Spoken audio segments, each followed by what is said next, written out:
আসসালামু আলাইকুম রহমতুল্লাহি ওয়া বারাকাতুহু। বিসমিল্লাহ ওয়াসসালাতু ওয়াসসালামু আলা রাসূলিল্লাহ ওয়া আলা আলিহি ওয়া সাহবিহি ওয়া মাওয়ালা, আম্মা বা'দ।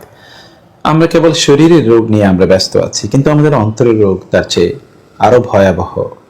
অন্তরের রোগ আমাদেরকে শেষ করে দেয়। শরীরের রোগের কারণে মানুষ বেঁচেও থাকতে পারে, কিন্তু অন্তরের রোগের কারণে মানুষের দুনিয়া শেষ হয়ে যায়, আখিরাত শেষ হয়ে যায়। মানুষ সত্যিকার অর্থে অন্তরের রোগের কারণে তারা হিতাহিত জ্ঞান শূন্য তারা হয়ে যায়, ফলে তারা পথভ্রষ্ট হয়ে যায়, তারা অশান্তিতে থাকে।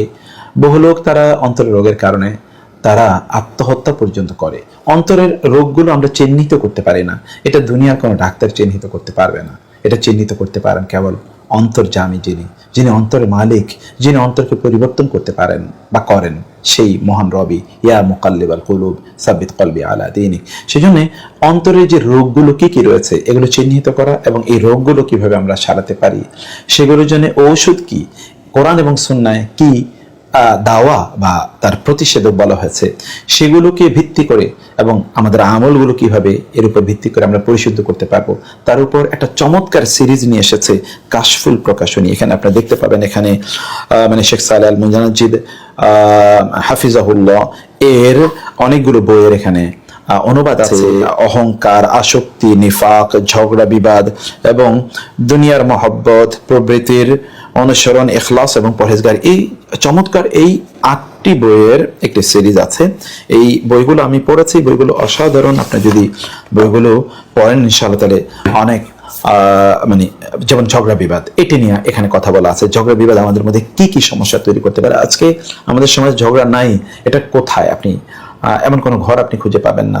নেফাকি, যেটা অন্তরের রোগ, এটা তো এর চেয়ে বড় কোনো রোগ হতে পারে না। মুনাফিকদের অবস্থা কি হতে পারে এবং যারা জাহান্নামের সর্বনিম্ন স্তরে যাদের অবস্থান হবে, সেই সংক্রান্ত একটি বই আছে। এখানে রয়েছে আসক্তি, এই যে বিভিন্ন জিনিসের প্রতি আমাদের আসক্তি তৈরি হয়, কারো সম্পদের প্রতি, কারো ধরুন পপুলারিটির প্রতি, কারো সোশ্যাল মিডিয়ার প্রতি এবং কারো পদ পদবীর প্রতি, কারো ক্ষমতার প্রতি।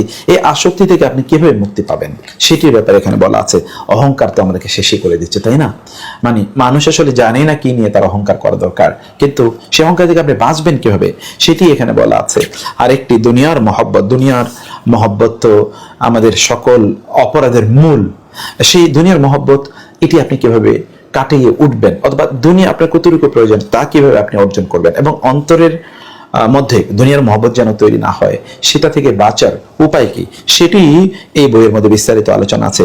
প্রবৃত্তির অনুসরণ, আমার মনে যা চায় আমি তেমন যেমন আমার মনে চায়। একজন মানুষ তো মনে যা চায় তা করতে পারে না, রেগুলেটেড। আপনি কোনোদিন কোনো শিক্ষার্থী যদি তার মনে যা চায় সে তাই করে, তাহলে কি সে সবচেয়ে ভালো শিক্ষার্থী হয়ে উঠবে, অথবা তার ফলাফল কি সবচেয়ে ভালো হবে, অথবা তার ভবিষ্যৎ জীবনে অনেক ভালো করতে পারবে, এরকম কোনো সম্ভাবনা আছে? নাই। সেই জন্য আপনার মনে যা চায় আপনি করবেন না। তাহলে আপনার কি করণীয়?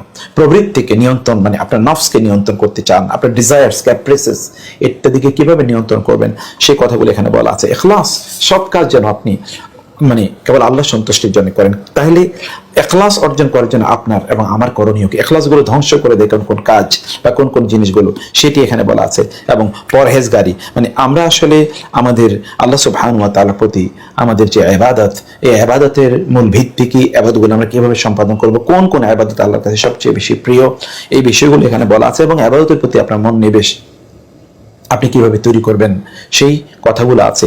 এই সিরিজটি খুবই চমৎকার এবং এটি একটি উপাদেয় সিরিজ। আশা করছি ইনশাআল্লাহ আপনারা প্রত্যেকে উপকৃত হবেন এই সিরিজটির মাধ্যমে। আমরা আপনাদেরকে বলবো, আপনার সুযোগ থাকলে ইনশাআল্লাহ এই সিরিজটি কিনে নেবেন এবং নিজেরা পড়বেন, অন্যদেরকে পড়ার সুযোগ করে দেবেন। আল্লাহ তাআলা সবাইকে অনেক অনেক তৌফিক দান করুন। আমিন। আসসালামু আলাইকুম ওয়া রাহমাতুল্লাহি ওয়া বারাকাতুহু।